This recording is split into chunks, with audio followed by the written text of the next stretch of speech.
आज क्लास में हम लोग जानने वाले हैं, देखिएगा बताए थे अम्ल और क्षार लवण जो रसायन शास्त्र के, या देखिए दूसरा चैप्टर बताए थे, इसमें 83 को टोटल क्वेश्चन है। देखिएगा एक बार में रिकॉर्डिंग मतलब जो होगा नहीं हो पाएगा, बहुत ज्यादा क्वेश्चन है 83 को, तो इसको 2 पार्ट में करेंगे। ठीक है, आज डाल देते हैं आप लोग याद रखिएगा लगभग 42-43 को जो भी हो, 40 को चाहे 42 जो भी रिकॉर्ड हो आज हो पाएगा, जो बाकी जो बचेगा हम लोग कल कर लेंगे। ठीक है, तो शुरुआती एकदम और मजेदार होने वाले, पूरे अंत तक देखिएगा तब मजा आएगा। क्वेश्चन शुरू में कुछ क्वेश्चन हो सकता है हल्का हो जाए, बीच में तो आप लोग लगेगा तो सब आता ही है, पूरा अंत तक देखिए, कुछ बहुत सारे नए क्वेश्चन मिलेगा देखने को, बहुत मजा आएगा। ठीक है, और रिवीजन भी हो जाएगा कुछ टॉपिक। ठीक है, चलिए चलते हैं तो बिना ज्यादा बहस किए। ठीक है ना, और सब्सक्राइब भी जरूर कर ले। ठीक है, नए हैं स्टूडेंट होते, ठीक है, और शेयर करना ना भूल। ठीक है, देखिएगा पहला क्वेश्चन है कि जब सोडियम हाइड्रोक्साइड जिंक से अभिक्रिया करता है तो कौन सा उत्पाद देता है। देखिएगा जब सोडियम हाइड्रोक्साइड, जब ये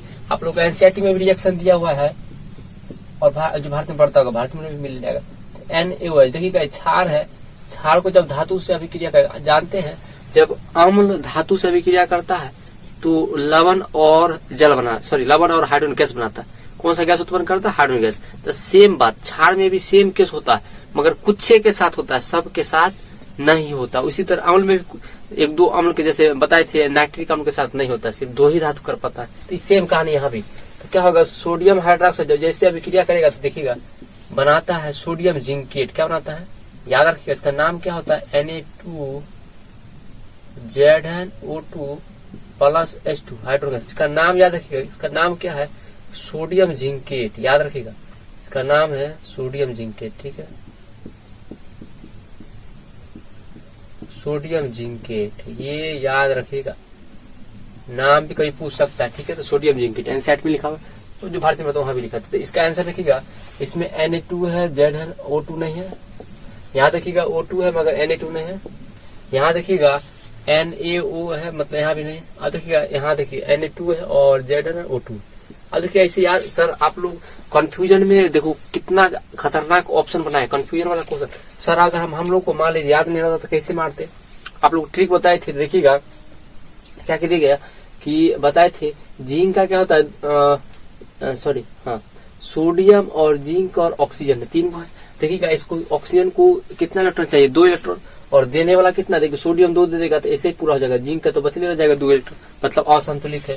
यहाँ देखिएगा सोडियम 1 दे सकता है और जिंक 2 दे सकता है, 2 होता है, 2 दे देगा, 2 1 3 को देगा, मगर इसको चाहिए कितना? 4। ऑक्सीजन 2 को आ चुका है परमाणु। यहाँ देखिएगा जिंक 2 को है और सोडियम 1 है, 2 4 5 इलेक्ट्रॉन देने वाला, मगर लेने वाला कितना है? तो ये भी नहीं होगा। तो इस तरह से देखिएगा जिंक, यहाँ देखिए सोडियम क्या को देता है? 2 संयुक्ता दे सकता है क्योंकि 2 परमाणु है। जिंक क्या है? 1 इसका 2 संयुक्ता, इसका 1 का होता है। ऑक्सीजन कितना ले सकते हैं यहाँ पे? देखिएगा 4, तो 2 और 2 ये दे दिया, 4 हो गया, पूरा संतुलित भी। तो इस तरह से पकड़ सकते थे। ठीक है ना, अगर आ रहा है तो, नहीं तो आपको याद रखना पड़ेगा। ठीक है, अगर देखिएगा लिटमस विलियन बैंगनी रंग का होता है। आप लोग जानते हैं लिटमस, जो लिटमस पत्र निकाला जाता है, जानते हैं थैलोफेटा से निकाला जाता है। ठीक है, थैलोफेटा, बाराफेटा, टेरोफेटा 9th क्लास में पढ़े होंगे आप लोग। पेड़ पौधा को बांटा गया था। तो थैलोफेटा बताते हैं जो पादप जो तैरते हुए होता है, जिसको लाइकेन कहा जाता है। ठीक है, तो इसका आंसर क्या हो जाएगा? लाइकेन। लाइकेन से जब निकाला जाता है तो कैसा रंग का होता है? बैंगनी रंग के। याद रखिएगा। ठीक है, इसको थैलोफेटा से निकालता है। थैलोफेटा एक पादप का वर्ग है, थैलोफाइटा। कभी ये भी पूछ सकता है। ठीक है, आगे देखिएगा सोडियम कार्बोनेट के जलीय विलयन। देखिए सोडियम कार्बोनेट कैसा रंग क्या है?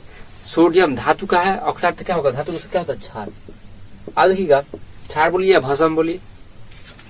जलीय घोल, इसका जलीय घोल मिथाइल ऑरेंज। आप जानते हैं मिथाइल ऑरेंज क्या है? कृत्रिम रूप से संश्लेषित, कृत्रिम बोलिए या संश्लेषित सूचक है। घोल मिलाने पर घोल का रंग परिवर्तित हो जाता है, तो उसका कैसा रंग हो जाता है? जानते हैं, जैसे मेथिल ऑरेंज का रंग देखिएगा आप लोग को दोनों बताए थे। देखिएगा इसका उदासीन में कैसा होता है और क्षार में कैसा होता है? देखिएगा मान लीजिए उदासीन, एक उदासीन ले लेते हैं, एक क्षार ले लेते, अम्ल ले लेते हैं, और एक क्या लेते हैं? क्षार ले लेते हैं या भस्म। देखिए उदासीन में इसका देखिए कैसा है? ऑरेंज है, तो ऑरेंज रंग के होगा। ऑरेंज देखते कैसे रंग के होता है? ऑरेंज रंग के। इसी तरह से पकड़ सकते हैं। या लवण बोलिए, लवण में या उदासीन एक ही होता है, ऑरेंज रंग के होगा। उसको देखिए अम्ल में कैसा रंग होता है? गुलाबी रंग का हो जाता है, या लाल बोल सकते हैं। ऑप्शन में गुलाबी रहेगा ज्यादा चांस। क्षार में क्या होता है? पीला रंग हो जाता है। ये आप लोग सब बता दिए। मेथिल ऑरेंज का। तो याद रखिएगा इसका क्षारीय विलयन है, कैसे पकड़े देखिए, जानते हैं धातु का ऑक्साइड हमेशा क्षारीय होता है, एक भी धातु अगर आ गया तो वो क्षारीय बना देता है। याद रखिएगा, तो कैसा रंग का हो जाएगा, पीला रंग का हो जाएगा। ठीक, अगला देखिएगा NaOH सोडियम हाइड्रोक्साइड, जानते हैं परवल क्षार है, कैसा क्षार है, अम्ल है नहीं, क्षार, याद रखिए वो भी कैसा क्षार है, तो परवल क्षार है, याद रखिएगा परवल क्षार। ठीक है, याद रखिएगा। आगे चलते हैं, निम्न में से किस विलयन का रंग उपयोग दीवारों की सफेदी करने के लिए होता है। याद रखिएगा बताए थे, इसमें क्या करते हैं, बुझा हुआ चूना होता है ना, उसको जैसे वायुमंडल में छोड़िएगा ना, देखिएगा जैसे रंगाई करते हैं चूना, रंगने के बाद देखिएगा जैसे उसमें नादी में जैसे क्या करता है, पहले चूना खरीद के लाया, मतलब कौन सा लाता है, कैल्शियम ऑक्साइड, इसको बेटा देखिएगा जैसे क्या किए, कैल्शियम ऑक्साइड खरीद के लाए घर से, ये जैसे खरीद के लाया, इसको पहले जल मिला देता, देखिए नादिया में रख देता आदमी, फुलाता है, देखिए पूरा खदकता है एकदम, उष्मा क्षेपीय अभिक्रिया होता है, जिसमें क्या बनता है, CaOH का Hol2 बनता है, ये बन गया। अब देखिएगा CaOH का Hol2 बनता है, प्लस उष्मा देता है, बहुत खतरनाक उष्मा देता है, गला उला देता है, देखिए बाल्टी उल्टी गला देगा आप लोग जब कर रहे होंगे तो। उसके बाद देखिएगा जब CaOH का Hol2 को जब उसमें क्या किए, दीवार की पेंट कर दिए ना, दीवार पर मतलब रंग दिए, तब क्या होता है जानते हैं, वायुमंडल में कौन सा गैस पाया था, कार्बन डाइऑक्साइड, कार्बन डाइऑक्साइड से अभिक्रिया कर लेता, और अभिक्रिया करके क्या होता है, ये चमकने लगता है, ये CO3 बना लेता है, और प्लस क्या बनाएगा, H2O जल बनाता है। ये कैल्शियम कार्बोनेट जो बनाते हैं, जानते हैं इसका किसका सूत्र, सबको पता है, संगमरमर का, मार्बल का, चूना पत्थर का। ठीक है, ये याद रखिएगा, उसका कछुआ का खोल हो चाहे आपका अंडा का खोल, सब इसी का सूत्र, या चौक आप लोग लिखते हो उसका, तो ये CaCO3 कैल्शियम कार्बोनेट ही बनाता है, जिससे क्या होता है, हमारा जितना ज्यादा बनाता है उतना चमक होता है। मगर हाँ याद है, अत्यधिक कार्बन डाइऑक्साइड अभिक्रिया करने पर गड़बड़ हो जाएगा, उसका उजालापन चल, ये बना देता, अत्यधिक अभिक्रिया करेगा तो ये बन जाएगा। ठीक, तो ये होगा नहीं तो क्या हो जाएगा, देखिएगा इसका CaOH का Hol2, याद रखिएगा इसको क्या कहते हैं, इसका नाम याद रखिएगा, पहले क्लास में बता चुके हैं, इसका नाम है बिना बुझा हुआ चूना, बिना बुझा हुआ, इसी को कली चूना है बोलते हैं, कली चूना। और इसका नाम देखिए, ये क्या है, बुझा हुआ चूना, याद रखिएगा बुझा हुआ चूना है, इसी को बोलता है सेलेक्ट, इंग्लिश में सेलेक्ट, ये याद रखिएगा, ऑब्जेक्टिव आ सकता है। आगे देखिएगा, जब लिटमस विलयन न तो अम्लीय होता है, देखिएगा न तो अम्लीय और न ही क्षारीय, न अम्ल है न क्षारीय, तब इस विलयन का रंग कैसा था, अभी तुरंत बताइए। देखिएगा जब उदासीन में रंग कैसा होता था, लिटमस पत्र का रंग बताए थे ना, लाइकेन से जब प्राप्त होता कैसा रंग होता है, बैंगनी, तो वही पूछा, ना अम्ल होता ना क्षार होता, कैसा रंग का दिखाई देगा, लाल होगा क्या, नहीं, हरा होगा क्या, नहीं, बैंगनी नहीं। ठीक, याद रहेगा। ठीक है, लाल किस में जाता है, ये अम्ल में हो जाता है, क्षार का तो ऑप्शन नहीं दिया, नीला होता है। आगे चलते, कौन सा पदार्थ लाल लिटमस को नीला कर देता है, देखिए ऐसा कौन सा पदार्थ है जो लाल को नीला कर देता है, मतलब ऐसा कौन सा पदार्थ है जो लाल को नीला कर देता है, यहाँ लिटमस पत्र को। तो देखिएगा सॉरी, अम्ल में जानते हैं, अम्ल में क्या होता है, लाल, अम्ल में लाल रंग होता है, ये तो अम्ल की कहानी है। अब देखिएगा नीला किस में होता है, याद रखिए नीला, इसको बेटा ये याद रखिएगा, क्षार में होता है, किस में होता है, क्षार या भस्म। आंसर क्या हो जाएगा, क्षार या भस्म। समझ में आ गया आप लोग को। ठीक है, अम्ल में याद रखिएगा लाल हो जाता है, और क्षार में आप लोगों को बता दिए नीला हो जाता है। लवण में पूछ देते कैसा रंग होता है, बैगनी, इसमें पूछ देगा तो बैगनी, अभी तुरंत बताया ऊपर में। ठीक है, बैगनी रंग। ठीक है, चलिए चलते हैं तो अगले क्वेश्चन। 8 नंबर है, एक छात्र जो है जांच प्रश्नली के लिए लिए गए सोडियम बाइकार्बोनेट, मतलब सोडियम बाइकार्बोनेट NaCO3 लिया है कि तनु विलयन सार्वभौम सूचक, सार्वभौम मतलब क्या होता है, यूनिवर्सल सूचक। यूनिवर्सल सूचक कौन सा होता है, यूनिवर्सल, याद रखिए इंडिकेटर किसको कहा जाता है, याद रखिएगा लिटमस को कहते हैं। ठीक, लिटमस की कुछ बूंदे मिलाया जाता है तो निम्नलिखित में से कौन सा, देखिएगा अब जानते लिटमस का रंग ये क्या, सोडियम बाइकार्बोनेट। सोडियम बाइकार्बोनेट बताए धातु एक भी आए तो क्या हो जाता है, क्षार। अगर क्षार हो गया है, जानते हैं क्षार में अगर लिटमस पत्र डाला जाए तो नीला रंग क्या हो जाता है, तो ऑप्शन में क्या मारिएगा, नीला रंग, पहले ऑप्शन मजे होगा। अगर अम्ल डालता तो लाल होता, लाल भी ऑप्शन नहीं था, नारंगी पीला ऐसा तो होता ही नहीं। ठीक है, आगे चलते हैं। अगला कह रहा है खाद्य पदार्थ के डिब्बों पर, देखिए खाद्य पदार्थ के जो डिब्बा होता है देखिए, जो भी भोजन खाने वाला देखिएगा, कभी देखे एल्युमिनियम का फॉइल आता है, जैसे नाश्ता पैक होता है एल्युमिनियम का फॉइल होता है, देखिएगा फॉइल मतलब पतले से थीन से लेयर का होता है, देखिए मोड़े मोड़े आता है, थोड़ा करे होता है, सब धातु से बने होते हैं। तो उसी तरह टीन का आता है, देखिए खाद्य पदार्थ के जो, जैसे हम लोग को उसको क्या बोलते हैं, कोठरी बोलता है, जैसे पहले कोठरी मिट्टी का बनता था पहले थी, तो कोठरी आता है देखिएगा, जो टीन का आजकल आता है। तो ये बोला है कि उसमें जो गेहूं मक्का रखा जाता है, जिंक के बजाय टीन का लेप होता है, क्योंकि टीन की अपेक्षा जिंक महंगा है। देखिए महंगा सस्ता का बात यहाँ पे है ही नहीं, ये तो हटाइए दी। अगला, टीन की अपेक्षा जिंक का गलना अधिक होता है, इससे भी कोई मतलब नहीं। यहाँ भोजन है कि भोजन खराब नहीं होना चाहिए, तो उसका बात होना चाहिए, महंगा सस्ता से कुछ मतलब नहीं। टीन की अपेक्षा जिंक अधिक क्रियाशील है, देखिए टीन की अपेक्षा जिंक अधिक क्रियाशील है, तो एकदम सही। आप लोग को अगर याद होगा तो ये पूरा याद कीजिए, पूरा टेबल आप लोग याद होगा क्या होता है। अगर याद है तो मजे है, अगर नहीं याद है तो फिर दिक्कत है। देखिएगा ये क्वेश्चन में मिट गया। देखिएगा ऊपर से सबसे पहले देखिएगा पोटेशियम होता है, पोटेशियम के बाद सोडियम, फिर कैल्शियम, फिर मैग्नीशियम, फिर एल्युमिनियम, फिर जिंक, फिर देखिएगा जिंक लोहा टीन, जिंक लोहा टीन, ठीक, और टीन होता है लेड टीन, ठीक, लेड भी होता है मगर लेड का उपयोग करने का लेड टीन, ठीक है, और टीन ऐसा लोहा टीन, लोहा टीन, लोहा टीन पी नहीं होगा, ठीक है, फिर लेड होता है, ठीक है, पी। और देखिएगा यहाँ पे ये छोड़िए, इससे मतलब नहीं का, तो मतलब हमको लोहा से, देखिएगा यहाँ जिंक से मतलब है और टीन से मतलब, ये देखिएगा ये अधिक क्रियाशील है, ये कम क्रियाशील। इस तरह देखिएगा जिंक कहा गया, टीन की अपेक्षा जिंक अधिक क्रियाशील था, तो ये टीन की अपेक्षा जिंक, एकदम सही बात है। यहाँ देखिए टीन की अपेक्षा जिंक कम क्रियाशील, कम तो नहीं है, अधिक है, ऊपर आ रहा है तो अधिक क्रियाशील। जानते हैं ना घटते क्रम में होता है, आप लोग टेबल याद होगा, तो भारतीय वन का टेबल याद होगा तो एनसीईआरटी का याद जरूरी। मगर हाँ एक बात याद रखिए खाली कि सोडियम के बाद कैल्शियम होता है, मगर भारतीय वन में कैल्शियम को पहले रखे हुआ है, जो कि गलत है ना, जो सही है एनसीईआरटी का पूरा माना जाता है, ठीक। आगे चलते अगला देखिएगा, जिंक तथा सल्फ्यूरिक अम्ल के बीच अभिक्रिया से निम्नलिखित में से कौन सी गैस निकलता है। देखिएगा जिंक बताए थे ना, अम्ल और धातु जैसे अभिक्रिया करेगा तो लवण और हाइड्रोजन गैस बनाता है। देखिएगा कैसे अभिक्रिया करता है, गौर से देखिएगा, जैसे क्या कर रहे हैं, ये जिंक है Z और क्या क्या गया सल्फ्यूरिक अम्ल H2SO4 होता है, जैसे अभिक्रिया कराइएगा तो क्या बनेगा, देखिएगा Z जिंक क्रियाशील धातु है, तो हाइड्रोजन क्या करेगा, विस्थापित कर देगा, तो ZnSO4 प्लस क्या बनाएगा H2 हाइड्रोजन, ये उड़ जाएगा गैस। अब देखिएगा ये जो गैस बनाया है तो वही तो गैस है, ये तो पूछा गया कि जिंक और सल्फ्यूरिक अम्ल के बीच अभिक्रिया से निम्नलिखित में से कौन सी गैस निकलती है। तो देखिए कार्बन डाइऑक्साइड, ऑक्सीजन नहीं कार्बन डाइऑक्साइड निकलती, हाइड्रोजन निकलती, ठीक है, नहीं नाइट्रोजन, ठीक है। अब अगला देखिएगा अम्ल और क्षार, यहाँ पे आपस में अम्ल और क्षार आपस में अभिक्रिया कर बनाता है। देखिएगा परवल क्षार नहीं, परवल अम्ल लवण बनाता है, लवण बोलिए या उदासीन, उदासीन अभिक्रिया इसी को कहते हैं ना, उदासीनी करना अभिक्रिया, उदासीनी करना अभिक्रिया कहा था, अम्ल और क्षार अभिक्रिया करता था। अगला है निम्न में से कौन भस्म नहीं है। देखिएगा भस्म नहीं है मतलब क्षार वाला एक भी, क्षार भस्म नहीं मतलब क्षार नहीं, क्षार नहीं इसका मतलब है दूसरा चीज आना चाहिए, दूसरा चीज आने के लिए एक भी धातु नहीं होना चाहिए, धातु जैसे होगा तो भस्म हो जाएगा।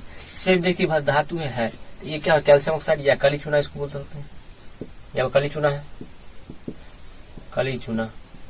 और ये देखिएगा सोडियम लवण, ध्यान सोडियम क्लोराइड नमक है, साधारण नमक। अब देखिए यही तो लवण है, ये क्षार नहीं है, याद रखिएगा ये कैसा नहीं है, क्योंकि जानते हैं अम्ल और क्षार अभिक्रिया करके लवण और जल बनाता है, तो नॉर्मल लवण बनाता है ना कि अम्लीय। ये अम्ल ये क्षार है एकदम है, ये भी क्षार है एकदम है, तो ये वाला आंसर गलत है, ये वाला ऑप्शन ठीक है। तो ये हमको पूछना था, नहीं पूछा है ना, तो नहीं पूछा आंसर कौन होगा, ये वाला नमक, ठीक है। सोडियम हाइड्रोक्साइड ये सब क्षार है, ये भी साथ क्षार है, ठीक है, याद रखिएगा। अगला है निम्नलिखित में से यौगिक में कौन अम्ल है। देखिएगा अम्ल खोज रहा है, इसका मतलब धातु ऑक्साइड वाला तो होगा नहीं, कॉपर ऑक्साइड क्षार हो जाएगा, ये भी धातु ऑक्साइड क्षार हो जाएगा, ये भी धातु का हाइड्रोक्साइड क्षार हो जाएगा। मतलब एक ही ऐसा है जिसमें कोई भी धातु नहीं है। या आप लोग पढ़े होंगे धातु के ऑक्साइड क्या होता है, क्षारीय, और धातु के ऑक्साइड क्या होता है, अम्लीय। याद रखिए इसमें सब के सब धातु। ऐसे भी आपको याद ही होगा H2SO4 किसका सूत्र है, सल्फ्यूरिक अम्ल। अच्छा कहाँ पाया जाता है, कोई बताएगा। देखिएगा बैटरी में पाया जाता है, कहाँ पाया जाता है, बैटरी में, ठीक है। आगे चलते अगले क्वेश्चन 14 के 15 सॉरी 13 हो गया 14। निम्नांकित में कौन प्राकृतिक सूचक। देखिएगा प्राकृतिक सूचक दो होता है, संश्लेषित या कृत्रिम सूचक। याद रखिएगा दो सूचक होते हैं, दोनों को बता देते थोड़ा सा। देखिएगा इसका सेंसर तो पहले बताते हैं। प्राकृतिक सूचक कौन होगा, देखिएगा मेथिल और कृत्रिम है और फिनोप्थिलीन भी कृत्रिम है, तो हल्दी एक क्या है प्राकृतिक। तो आसान ऑप्शन है, आसान है। प्राकृतिक में याद रखिएगा फेमस है प्राकृतिक में हल्दी हो गया, चुकंदर हो गया, लाल पत्ता गोभी हो गया, लाल पत्ता गोभी सबसे फेमस था। आप ये बताइए कि लिटमस पेपर जो है, ठीक है। उसके बाद हाइड्रेंजिया, जेरांजिया, याद रखिए हाइड्रेंजिया हो गया, ये सब एंसियाटिक शब्द, हाइड्रेंजिया, जेरांजिया है ना, जेरेंजिया है ना, हाइड्रेंजिया, जेरेंजिया, पिटूनिया, ये सब एंसियाटिक शब्द याद रखिए, पिटूनिया, ये सब के सब याद रखिएगा प्राकृतिक सूचक। कृत्रिम में कौन कौन आता है, कृत्रिम बोलिए आर्टिफिशियल जिसको बोलते हैं, संश्लेषित, इसमें दो ही याद रखिएगा। अब किताब में दो ही दिया, ये सब एनसीईआरटी में दिया हुआ है, याद रखिएगा, सब के सब पढ़ना पड़ेगा, हाँ एकदम पड़ेगा। ये भी एनसीईआरटी में दिया हुआ है, ये भी दिया हुआ है, ये भी दिया हुआ है। संश्लेषित में हर का दूरी का देख लीजिएगा, मगर नाम है हाइड्रेंजिया, जेरेंजिया, पिटूनिया होता है। अब देखिएगा और क्या बताऊं, हाँ संश्लेषित कृत्रिम में दो ही याद रखिए, एक तो होता है मेथिल ऑरेंज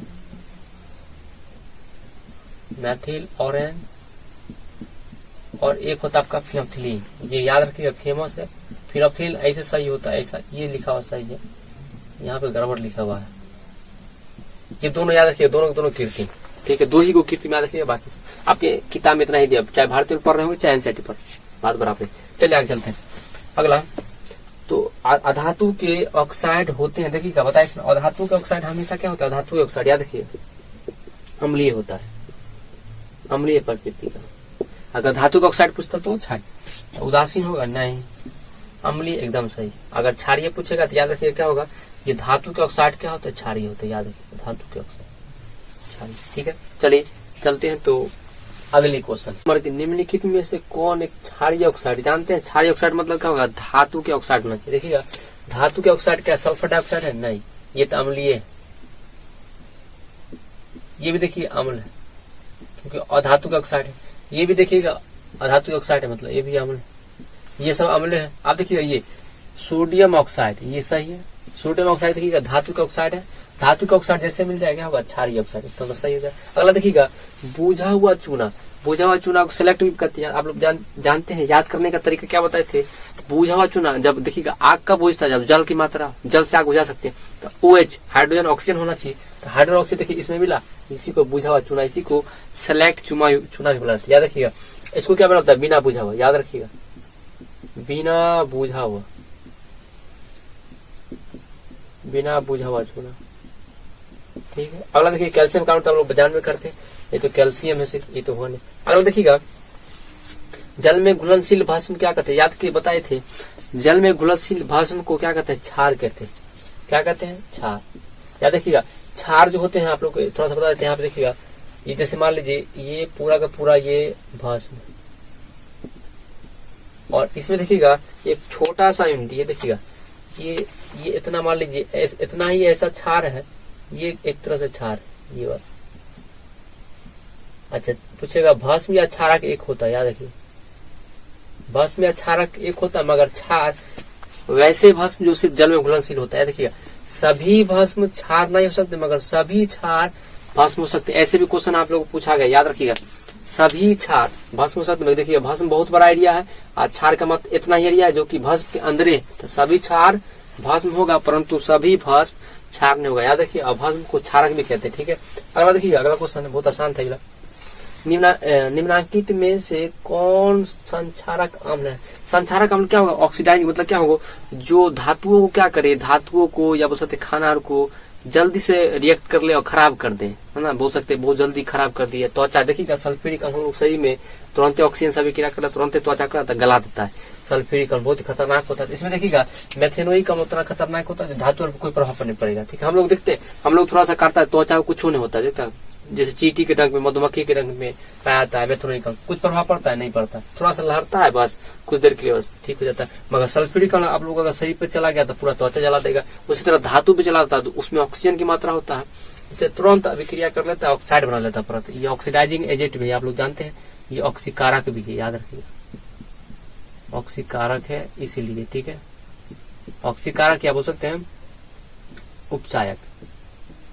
आप लोग बताए थे ना कि संसार क्या होता है, जिसमें ऑक्सीजन हो, कार्बन डाइऑक्साइड हो, नाइट्रोजन, सबसे वायुमंडल से क्रिया कर लेता है, धातु का क्षय होता है। तो वही बात है, सल्फ्यूरिक अम्ल ज्यादा क्षय करता है, एथेनॉइक अम्ल भी कम करता है। तो आराम से आप लोग खाते भी, हम लोग कोई दिक्कत नहीं, सिरका भी नहीं कर पाया था, खाते भी कोई फर्क नहीं पड़ता।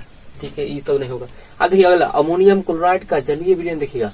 अमोनियम क्लोराइड देखिए, अमोनियम क्लोराइड का जलीय विलयन कैसा, देखिए समझने के लिए बहुत आसान है, कुछ पहले समझना पड़ेगा। देखिए समझाते हैं आपको, पूरा एकदम याद करने से अच्छा है कि समझ लीजिए।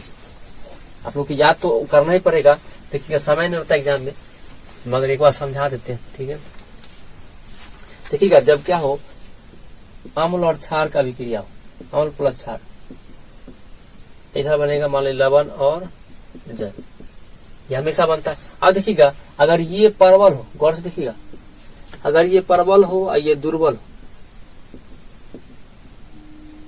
ठीक है, आजकल बहुत अच्छा शब्द आ रहा है इसको, है ना, इसको निर्बल बोल देता है। ठीक है, ठीक है, इसको सुदूर बोल, ये देखिए इसमें क्या होगा, ये याद रखिए सर, इसको प्रबल है या सबल अम्ल इसको बोलता है आजकल, इसको सबल बोल देता है, इसको निर्बल ही बोलता है। ठीक है, दुर्बल को निर्बल। तो देखिएगा आखिर ये प्रबल है, सॉरी ये पावरफुल है, प्रबल देखा तो पावरफुल स्ट्रॉन्ग एसिड है, और देखिए दुर्बल है, वीक है, बहुत कमजोर है, तो क्या बनाएगा, देखिएगा ये जीत जाएगा। इसका मतलब ये लवण जो बनेगा कैसा बनेगा, अम्लीय बनेगा। ये पहला केस समझ में आ गया। दूसरा बात देखिएगा, जब क्या करते इसको दुर्बल रख लेते हैं, जब ये दुर्बल हो और ये जब प्रबल, तब कौन जीतेगा बताइए, तो फिर क्षार जीत जाएगा। इसका तो क्षारीय प्रकृति होगा, या भस्म हो सकते हैं, कोई दिक्कत नहीं, क्षारीय प्रकृति। अब क्या होगा, लवण, लवण बताए तीन प्रकार होता है, अम्लीय लवण हो सकते हैं, क्षारीय लवण, एक उदासीन। अब दोनों को प्रबल रख दीजिए, ये भी प्रबल, वो भी प्रबल।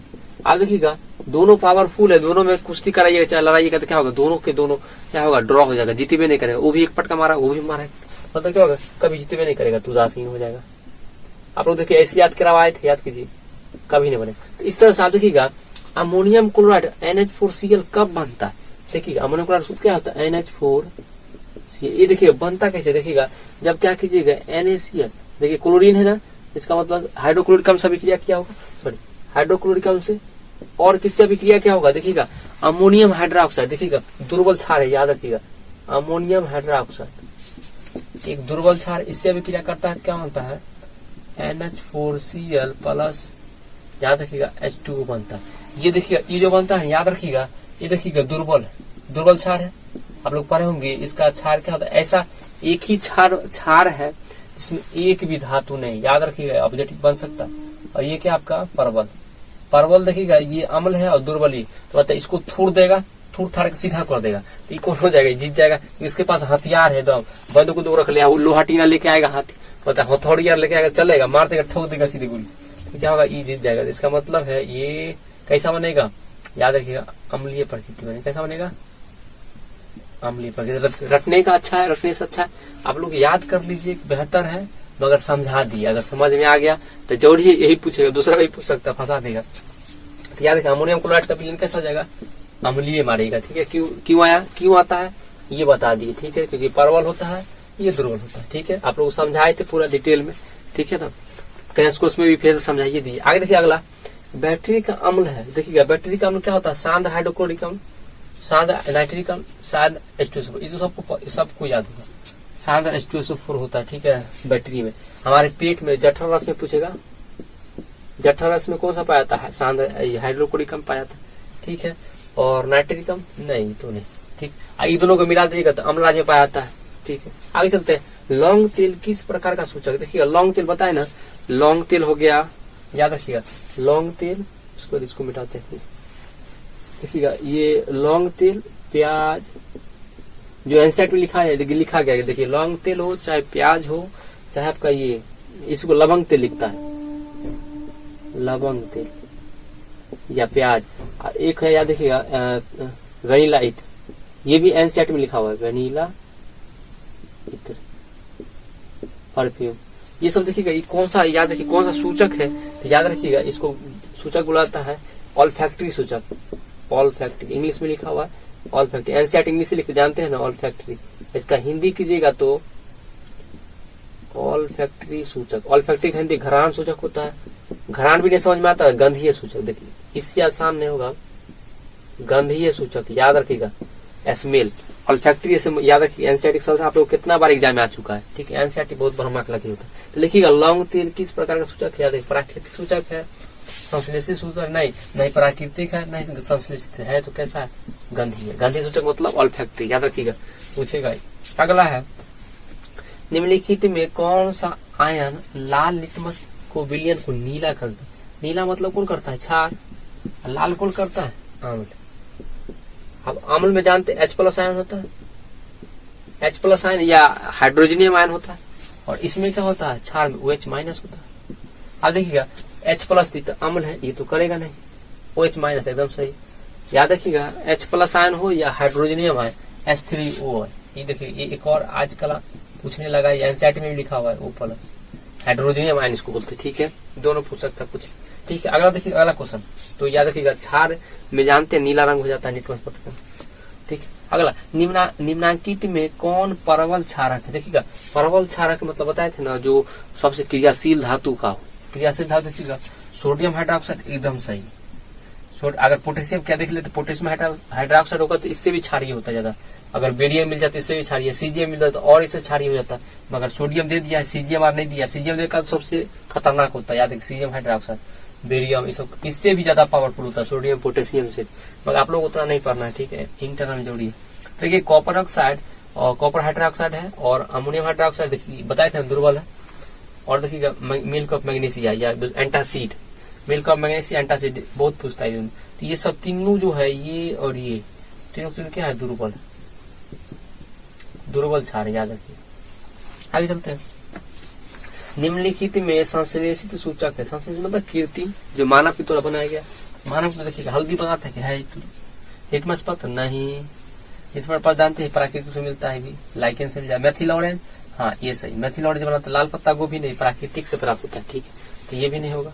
मेथिल ऑरेंज और फिनोक्सिलिन आपको दो लिखा है, ठीक है, फेमस, याद रखिएगा, कृत्रिम से मिलता है। चलिए तो देखिएगा, कोई विलयन लाल लिटमस को नीला कर देता है, इस विलयन का पीएच मान होगा। देखिएगा अगर लाल से, देखिएगा लाल से किसकी में कर रहा है, नीला, नीला कर रहा। नीला मतलब क्या होता है, नीला किसमें होता है, देखिएगा क्षार में होता है।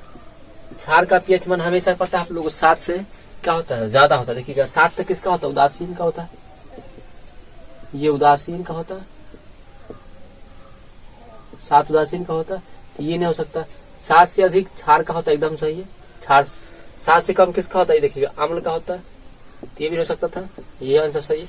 अगला देखिए, अगला क्वेश्चन है 27, अम्ल के जलीय विलयन में निम्नलिखित में से कौन उत्पन्न होता है। देखिएगा जब अम्ल को जैसे ही जानते हैं जल विलयन में डाला जाता है तो हाइड्रोक्साइड आयन देगा, सॉरी माफ कीजिएगा, H प्लस आयन देगा, या तो हाइड्रोनियम आयन देगा, हाइड्रोजन H3O प्लस, ठीक है। देखिएगा अम्ल है तो अम्ल जल में मिलाइएगा तो क्या होगा, H प्लस आयन देना चाहिए, मतलब हाइड्रोजन आयन। देखिएगा हाइड्रोक्साइड आयन किसमें देता है, देखिए क्षार में देता है, ये क्षार तो होगा, ये नहीं हो सकता। H प्लस आयन एकदम सही है। अम्ल के जलीय निम्नलिखित में से कौन सा उत्पन्न होता है, देखिए सही है, H plus ion. H3O plus ion होता ना तो ये भी सही होता, देखिए H3O माइनस कर दिया। अगर दो ऑप्शन होता है दोनों सही होता, अगर यहाँ पे प्लस होता तो दोनों आंसर सही होता, याद रखिए।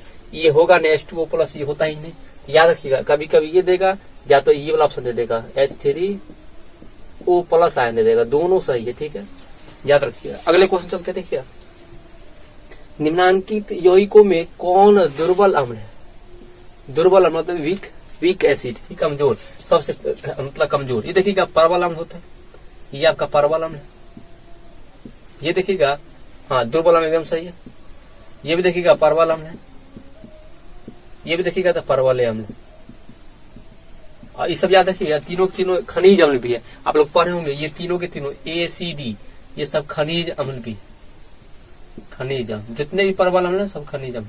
ऐसा क्यों होते, क्योंकि ये सब देखिएगा खनिज अम्ल इसलिए है कि क्या होते हैं सब मिनरल्स, मतलब प्राकृतिक उसे पाए नहीं जाते, इसको बनाए जाते हैं, उससे प्राप्त किए जाते कहीं से, ठीक है, कृत्रिम से बनाया जाता है, ऐसे बोल सकते, ठीक है। ये याद रखिएगा। तो CH3COOH, ये याद रखिएगा। आप कहिएगा सर क्या खे दुर्बल अम्ल कौन कौन होता है, देखिएगा याद रखिएगा। एक ये कंसेप्ट है, कभी नहीं भूलिएगा। मेरे तरफ से मतलब ठीक है कि जितना भी COOH वाला अम्ल होगा ना, हम सबके सब या बोल सकते हैं कार्बोक्सिलिक अम्ल जितने हैं कार्बोक्सिलिक है ना, कार्बोक्सिलिक कार्बोक्सिलिक है ना, सिलिक अम्ल जितने होगा ना सबके सब दुर्बल अम्ल होते हैं। दुर्बल को निर्बल भी बोलता है आजकल, दुर्बल अम्ल होते हैं। याद रखिएगा जितना भी होता है C OH वाला, चाहे याद रखिएगा COOH वाला जितने हैं, चाहे देखिएगा मेथेनोइक अम्ल हो, मेथेनोइक अम्ल देखिए होता है, एसिटिक अम्ल हो जाए, ठीक है, उसके बाद आपका मैलिक अम्ल हो जाए, टार्टरिक अम्ल हो जाए, सबके सब देखिएगा क्या होते हैं, याद रखिएगा दुर्बल अम्ल होते हैं। याद रखिएगा ये तीनों के छोड़ के A number, B number, A C D ये सब प्रबल है, बाकी दुर्बल होता है। आगे देखिएगा और कुछ और है, जैसे हाइड्रोजन आयोडाइड भी होता है, HI सबसे प्रबल होता है। याद रखिएगा HI हाइड्रोजन आयोडाइड, इसको सबल भी अम्ल भी बोला जाता है, सबल अम्ल मतलब बहुत ही सबल को ही प्रबल बोलते हैं। याद रखिए परवल सबल इसी को बोला था हाइड्रोजन आयोडाइड। याद रखिए आप लोग एग्जाम में आया भी है, आगे आएगा क्वेश्चन करवाएगा। आगे देखिएगा इसको हो गया। देखिए निम्नलिखित में से कौन यौगिक सबसे अधिक क्षारकीय है? सबसे क्षारकीय मतलब परवल बोल रहा है, परवल क्षार या भस्म पूछ रहा है। देखिएगा जानते हैं सल्फर डाइऑक्साइड, देखिएगा अधातु ऑक्साइड तो अम्लीय होता है, ये तो अम्ल है, इसको तो ऐसे पत्ता गोल है, ये तो हटाइए दीजिए। ये भी देखिएगा धातु है, धातु ऑक्साइड है मतलब क्षार होगा, ये ऑप्शन हो सकता है। अगला देखिएगा Al2 ऑक्साइड, ये भी क्षार है, ये भी हो सकता है। अगला देखिएगा सल्फर डाइऑक्साइड,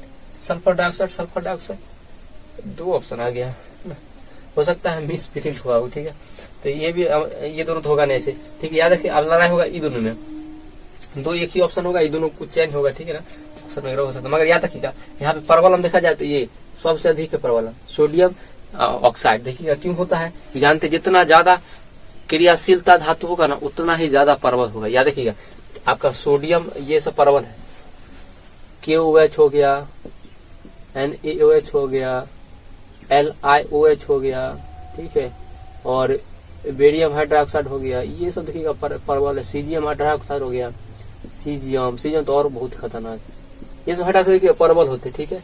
मगर याद रखिए आपको एग्जाम में फेमस है दुइये सोडियम और पोटेशियम वाला, ठीक है। चलिए चलते अब देखिएगा निम्नांकित में कौन सबसे अधिक अम्लीय ऑक्साइड है? अम्लीय ऑक्साइड सबसे अधिक होता है जो अम्ल के ऑक्साइड में मतलब क्या होना चाहिए, एक भी धातु नहीं होना चाहिए। धातु के ऑक्साइड है नहीं होगा, क्षारीय है, धातु के ऑक्साइड है नहीं होगा, धातु के ऑक्साइड है नहीं होगा, एक ही ऑप्शन है सल्फर डाइऑक्साइड, ठीक है, जो कि अम्लीय प्रकृति का। इसमें एक अम्ल दिया, आप 2-3 को देता तब ना फंसता आदमी, ठीक है। तब आगे चलते हैं। अच्छा 2-3 को अम्ल आ जाए तब क्या करिएगा, जिसमें ऑक्सीजन की मात्रा या बोल सकते जिसमें ऑक्साइड की मात्रा जितना ज्यादा हो, मतलब ऑक्सीजन जितना ज्यादा हो वो उतना ही क्या हो जाएगा, अम्लीय होगा, ठीक है। याद रखिए जैसे पूछ देगा कार्बन मोनोऑक्साइड, एक तो देखा कार्बन डाइऑक्साइड, इसमें कौन ज्यादा अम्लीय है, कार्बन डाइऑक्साइड, तो ऑक्सीजन देखिए 2 गो, इस तरह से कभी ऑप्शन देगा फंसा देगा, याद रखिएगा। तो आगे चलते हैं। निम्नलिखित में से कौन सा पदार्थ का जलीय विलयन नीले लिटमस पत्र को लाल कर देता है? देखिएगा लाल करना है तो लाल डालते किस में होता है, अम्ल में होता है। आप लोग बोलिएगा तो आसान है, ये तो सब परिभाषा में पढ़ा होगा, तो अम्ल होगा, इसमें तो नीला आ जाता है भस्म में, भस्म में क्या होता है नीला, और इसमें क्या होता है बैगनी रंग, बैगनी रंग जब निकाला जाता है लाइके से तो लवण ही होता है। अगला सभी अम्ल जल में घुलकर प्रदान करता है। देखिएगा सभी अम्ल जितने होते हैं जल में घुलकर क्या करता है, अभी तुरंत देखिएगा सेम क्वेश्चन इसी टाइप का है, ये तो आसान है, बार बार बताने से अच्छा है एक बार H+ आयन देता है, ये कौन देता है, क्षार देता है, हाइड्रोक्साइड आयन, इलेक्ट्रॉन ये सब होगा नहीं, इलेक्ट्रॉन न्यूट्रॉन। आगे अम्ल का जलीय विलयन विद्युत का संचालन होता है। आप लोग पढ़े होंगे कि अम्ल जो होते हैं विद्युत का क्या होता है, सुचालक होता है या संचालन करता है, ठीक है। आखिर क्यों करता है, क्योंकि अम्ल में क्या पाया जाता है, पहला ऑप्शन देखिए क्या आयन होता है, एकदम सही। देखिएगा अम्ल क्या करता है, हाइड्रोजन आयन का स्राव करता है, या सॉरी स्राव करना से उत्पन्न करता है, हाइड्रोजन आयन का उत्सर्जन करता है, या बोल सकते हैं तो उसमें आयनित हो जाता है। अगर आयनित पाया जाता है तो क्या होगा, अम्ल विद्युत का सुचालक होता है। अगर धातु के केस में पूछा जाए कि धातु इलेक्ट्रॉन मतलब विद्युत के सुचालक क्यों होते हैं, तो उसमें फ्री इलेक्ट्रॉन पाया जाता है। याद रखिए फ्री मतलब मुक्त अवस्था में इलेक्ट्रॉन उपस्थित होते हैं, जिसके कारण विद्युत के सुचालक होते हैं। धातु की बात कर रहे हैं, अगर अम्ल या क्षारक का पूछे, या अम्ल या क्षारक विद्युत का सुचालक क्यों, अम्ल हो चाहे क्षारा भस्म कुछ भी, तो उसमें आयन की मात्रा पाया जाता है। ये याद रखिएगा, आयन बहुत सब आयन। चलिए चलते हैं तो अगले क्वेश्चन। कोई विलयन लाल लिटमस को नीला कर देता है। देखिएगा अगर नीला कर रहा है इसका मतलब क्या होगा, ये क्षारीय प्रकृति का पूछ रहा है, क्योंकि जानते हैं लिटमस पर तो नीला क्षारीय में ही होता है। अब देखिएगा क्षारीय का पेज में ये तो देखिएगा उदासीन का, ये उदासीन का, ये हो नहीं सकता। अगला देखिएगा 10 नंबर किसका, देखिएगा ये क्षारीय का एकदम सही है। अगला देखिएगा 5 नंबर देखिए अम्लीय का, ये इसलिए क्वेश्चन लिया गया, आप लोग को लग रहा हो हल्का, हल्का नहीं, देखिएगा ऑप्शन इसका मजेदार है, ये भी नहीं होगा। डी नंबर देखिएगा ये भी छाड़िए। आप बताइए कौन सा आंसर मारिएगा। कोई सर हम तो कंफ्यूज हो गए कि 10 भी हो सकता है, 8 भी हो सकता है। ये क्वेश्चन ऐसा ही है, ही कंफ्यूजन के लिए डाला ही गया। देखिएगा आप पूछा कितना बार, 12 में पूछ चुका है, 13 में पूछ चुका है, 2 साल, अभी भी ऑप्शन चेंज नहीं किया गया। देखिएगा इसका आंसर दोनों सही हो सकता है, मगर किताब 10 लिखा है। और उसी तरह देखिएगा आप बहुत सारे टीचर कहेगा जो ज्यादा नजदीक हो वो आंसर, ऐसा थोड़ी होता है। आंसर अगर कहीं भी लिखा हो, अगर सही है तो सही है, इसमें थोड़ी बोला है कि तुरंत हो जाता है, तुरंत हो जाता है तो हम 10-20 मान लेते हैं, ऐसा तो नहीं बोला गया। आप देखिए क्या लेना चाहते हैं, तो देखिए 10 और 8 दोनों सही है, इसका आंसर बी और डी होगा। आप लोग कहेगा सर वहां तो रंगना पड़ता है, कोई एक ऑप्शन, कंप्यूटर तो चेक एक ही ऑप्शन करेगा, एकदम सही बात है। तो आप मारना क्या चाहते हैं, आपको अगर क्वेश्चन सॉल्व नहीं करना चाहिए, ऐसा क्वेश्चन कंफ्यूजन वाला 2 आंसर अगर सही है तो छोड़ देना चाहिए, नहीं आपको जबरदस्ती करना है तो नजदीक वाला कर ली, मगर ऐसा माना नहीं जाता है कि नजदीक का ज्यादा सही हो, ऐसा कोई जरूरी नहीं है। हटाना पड़ेगा इसको क्वेश्चन को, ठीक है, या तो सबको आंसर देना पड़ेगा इसको, ठीक। क्वेश्चन गड़बड़ है, हम लोग में ऐसा आ सकता है, तो आप लोगों में तो कुछ नहीं, कोई बातें नहीं आने का। आप देखिएगा निम्न में से कौन सा परवल अम्ल है। देखिएगा परवल हम जानते हैं 3 गो बताए थे मुख्य, जो जिसे खनिज अम्ल भी कहते हैं, सल्फ्यूरिक अम्ल, नाइट्रिक अम्ल और हाइड्रोक्लोरिक अम्ल। देखिएगा तो H2SO4 सल्फ्यूरिक अम्ल एकदम सही है, हाइड्रोक्लोरिक अम्ल सही है, नाइट्रिक अम्ल है सही है, तो सब के सब सही, ठीक है। इसे खनिज अम्ल भी कहते हैं, याद रखिएगा, ये सब के सब जितना भी है सब खनिज अम्ल भी है, तीनों के तीनों खनिज अम्ल। कभी खनिज अम्ल बोल दे तो भी सही। अब देखिएगा इसके अलावा इससे भी खतरनाक एक याद रखिए, अच्छा आज के एग्जाम में आपके एग्जाम आता है हाइड्रोजन आयोडाइड, ये सबसे प्रबल अम्ल, इसी को सबल अम्ल बोलते हैं। सबल अम्ल मतलब परवल, आजकल एग्जाम आने लगा, ठीक है, ध्यान रखिएगा। अगला है कि लवण NO2CO3, जानते हैं ना ये N2CO3 कब बनता है, जब सोडियम बाइकार्बोनेट को गर्म कीजिएगा तो ये बनता है। ये लवण जानते हैं किससे बना है, क्षारीय से बना है। इसका प्रकृति कैसा होगा, क्षारीय, याद रखिएगा कैसा प्रकृति का, क्षारीय। चलिए ऑप्शन देखते हैं। पीएच मान अगर क्षारीय तो पीएच मान क्या होगा, 7 से अधिक, ये तो हो नहीं सकता, ये तक उदासीन का होता है। 7 से अधिक एकदम सही, 7 से कम तो अम्लीय होता है, ये भी नहीं। चलिए अगला देखिएगा, ऑक्जेलिक अम्ल प्राकृतिक रूप स्रोत से कौन सा, देखिएगा ऑक्जेलिक अम्ल या ऑक्जेलिक, कभी ऑक्सैलिक ऐसे लिखता है, ठीक है, ऑक्जेलिक पढ़िए या ऑक्सैलिक पढ़िए, ये सब आप देखिएगा। इस कहाँ कहाँ पाया था ऑक्जेलिक का, देखिएगा संतरा में या नींबू में, जानते हैं कौन सा पाया था, सिट्रिक अम्ल पाया था संतरा में, चाहे नींबू में पूछे तभी भी, नींबू और संतरा में तो सिट्रिक अम्ल पाया था। टमाटर में ऑक्जेलिक अम्ल एकदम सही, टमाटर में, अमरूद में, टमाटर में अमरूद में कौन सा पाया जाता है, ऑक्जेलिक अम्ल, याद रखिएगा। अगला देखिएगा सिरका, सिरका में जानते हैं कौन सा अम्ल पाया था, आप लोग पढ़े होंगे एसिटिक अम्ल, एसिटिक अम्ल। सर इसका दूसरा नाम भी आता है, एकदम आता है एथेनोइक अम्ल, एथेनोइक अम्ल, याद रखिएगा। अच्छा अगला है इमली, इमली में जानते हैं टार्टिक अम्ल पाया था, इमली में और अंगूर में, अंगूर में याद रखिएगा कैसा अम्ल पाया था, टार्टरिक अम्ल, ये ध्यान रखिएगा बहुत फेमस है, टार्टरिक अम्ल। चलिए आगे चलते, सबका रिवीजन कर दिया, इमली, अंगूर, टार्टरिक अम्ल, सिरका या विनेगर, इसको इंग्लिश में विनेगर बोलता है, याद रखिएगा। एसिटिक अम्ल या एथेनोइक अम्ल, अमरूद में, टमाटर में, अच्छा पालक में भी आता है, पालक में, पालक में ये सब एनसीईआरटी में लिखा देगा, पालक टमाटर लिखा है, टमाटर पालक, अमरूद तो नहीं लिखा है मगर पता नहीं क्या आगे जाती, टमाटर पालक में ऑक्जेलिक अम्ल। संतरा में देखिएगा ये एनसीईआरटी में लिखा है, इसलिए पालक जरूरी है, पालक ध्यान रखिएगा, पालक पूछ सकता है और पूछा हुआ भी है शायद, संतरा में और नींबू में सिर्फ। अगला देखिए अगला क्वेश्चन है, इसका आंसर आपको मिल चुका है। 38 नंबर, हमारा शरीर पीएच के कितने परास, परास समझ में आता है, परास मतलब रेंज, मतलब अधिक से कम, आप लोग जैसे कपड़ा वपड़ा खरीद जानते हैं, बोलता है कितना रेंज कर लीजिएगा, मतलब कितने आपका क्षमता है खरीदने का, मतलब 0 से लेके कहाँ तक, तो अधिक से कम कितना कार्य करता है, अधिक से कम तक 20 का कार्य करता है। तो देखिए 6 से 1460 नहीं, आप लोग को एकदम याद होगा, एनसीईआरटी में पढ़ रहे एनसीईआरटी चाहे भारतीय में पढ़े तो भारतीय, उसमें लिखा हो गया 7 से 7.8 तक, ये ध्यान रखना पड़ेगा, आपको याद होना चाहिए, जरूरी है। ये सब नहीं होगा, 201 500 सब कुछ नहीं होगा। देखिए क्या बार पूछ चुका है, 14, 19, 24 आपके एग्जाम में पूछ चुका है बिहार बोर्ड, ठीक है। अगला देखिएगा क्या पूछा गया, टार्टरिक अम्ल निम्नलिखित में से किसमें पाया था, अभी तुरंत बता देखिए, टार्टरिक अम्ल किसमें पाया था, इमली में या तो अंगूर में। देखिएगा इमली अंगूर में, सिरका का बताइए, एसिटिक अम्ल ये नहीं हो सकता, अभी तुरंत बताए, इमली बता दी, इमली अंगूर में कौन सा अम्ल पाया था, टार्टरिक अम्ल, ठीक है। टमाटर में बताइए दी, टमाटर या पालक में ऑक्जेलिक अम्ल, ये भी नहीं होगा। संतरा नींबू में सिट्रिक अम्ल, ये भी नहीं होगा। चलिए अगला, मधुमक्खी का डंक एक अम्ल छोड़ता है। देखिएगा मधुमक्खी जब डंक मारता है तो अम्ल छोड़ता है, डंक जिसके कारण दर्द होता है, जलन आता है, ठीक है, सही बात है। तो ये अनुभव होता है। तो यह अम्ल क्या है, मतलब कौन सा अम्ल आके छोड़ देता है, या दूसरा उसके डंक में कौन सा अम्ल पाया जाता है। देखिएगा मधुमक्खी हो, हम एक बार बता देते हैं कौन कौन में पाया जाता है, इसको मिटाते हैं। देखिएगा मधुमक्खी हो, या बोल सकते हैं नेटल पौधा, एंसेट में लिखा हुआ नेटल का पौधा, इसका जो होता है सो, या बोल सकते हैं चींटी, लाल चींटी जो होता है सो, कोनो चींटी भी मगर लाल चींटी ज्यादा फेमस है, लाल चींटी। इसके बाद मधुमक्खी, उसके बाद भौरे जो हो गया, मधुमक्खी हो गया, ठीक है। ये सब नेटल पौधा, चींटी, मधुमक्खी, बिच्छू, बिच्छू के डंक हो गया। इस सब के डंक में पूछेगा कौन सा अम्ल पाया जाता है, तो याद रखिएगा इसको, या नाम है, ऑप्शन देख लेते हैं क्या, मेथोनोइक अम्ल, एकदम सही, मेथोनोइक अम्ल, याद रखिएगा यही अम्ल होता है। ये याद रखे, मेथोनोइक अम्ल को मिटाते हैं थोड़ा क्वेश्चन को, इसको फार्मिक अम्ल नहीं बोला जाता, याद रखिएगा फार्मिक अम्ल, ठीक है। इसका सूत्र भी याद रखिएगा तो बहुत अच्छा, HCOOH होता है, याद रखिएगा। फार्मिक अम्ल सूत्र भी पूछ सकता है HCOOH। देखिए COOH है, इसका मतलब कौन सा अम्ल होगा, दुर्बल नाम, ये आपको बताए थे, ठीक।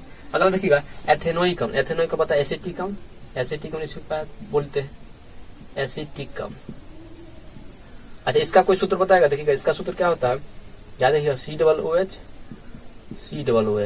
एसिटिक अम्ल, सॉरी ये माफ कीजिएगा, इसका एसिटिक अम्ल, ठीक है, ये नहीं होता, ठीक है, ये ऑक्जेलिक CH3COOH होता है। COOH पता है किसका होता है, ऑक्जेलिक अम्ल, इसका सूत्र होता है, बता देते। ये जो बताया अभी COOH और COOH, ये ऑक्जेलिक अम्ल का होता है, याद रखिएगा COOH, ठीक है, ये ऑक्जेलिक अम्ल का होता है, ठीक है। और HCOOH फार्मिक अम्ल का, मेथेनोइक अम्ल का होता है। और CH3COOH एथेनोइक अम्ल, या एसिटिक, जो सिट कहाँ पाया था, सिट्रिक अम्ल बताइए, नींबू से तरह पाया था, ये नहीं हो सकता। और ऑक्जेलिक अम्ल बताइए, टमाटर, पालक में पाया था। अगला देखिएगा, तो आंसर मिल चुका है मेथेनोइक अम्ल, याद रखिएगा। निम्नलिखित में किसके कारण अम्ल वर्षा होती है, अम्ल वर्षा देखिएगा, अम्ल वर्षा किसके कारण होता है, याद रखिएगा। अम्ल वर्षा का पीएच मान भी कभी पूछ सकता है, देखिएगा अम्ल वर्षा का पीएच मान जब होता है कितना होता है, 506 से कम होता है, 506 से कम होता है। या आप लोग पढ़े होंगे एनसीईआरटी में हो, चाहे भारतीय में, एनसीईआरटी में दिया हुआ है, तो भारत में दिया। अब देखिएगा कि अम्ल वर्षा कौन कौन होता है, देखिएगा आप लोग जानते हैं जैसे प्रदूषण होता है, तो देखिए कौन कौन कैसे होता है, आप लोग समझा देते हैं। देखिएगा सल्फर डाइऑक्साइड होकर वायुमंडल चलाता है, और देखिएगा उसके बाद नाइट्रोजन डाइऑक्साइड। अब देखिए क्या होता है, जब जल वर्षा होता है H2O, ये सब क्या करता है, H2O से अभिक्रिया कर लेता है, ये सब, ये भी और ये भी कर लेता है, तो क्या बनाता है, H2SO4 बना लेता है, सल्फ्यूरिक अम्ल, और ये जब करता है तो HNO3 नाइट्रिक अम्ल बना लेता है। अब देखिएगा ये और ये दोनों को दोनों क्या है, अम्ल वर्षा में होता है। जिससे क्या होता है, जैसे ताजमहल बना हुआ है संगमरमर से, तो देखिए उसका रंग काला पड़ रहा है, धब्बा हो जा रहा है, काला काला धब्बा, तो सब किस कारण होता है, अम्ल वर्षा के कारण, याद रखिएगा। अम्ल वर्षा के, चाहे जलीय जीव मर रहा है, सब किसके कारण होना, अम्ल वर्षा के कारण, याद रखिए। जलीय जीव भी आजकल मरने लगा, तो इसमें देखिएगा सल्फर डाइऑक्साइड होगा, कार्बन डाइऑक्साइड नहीं होगा, सल्फर डाइऑक्साइड हम सही है।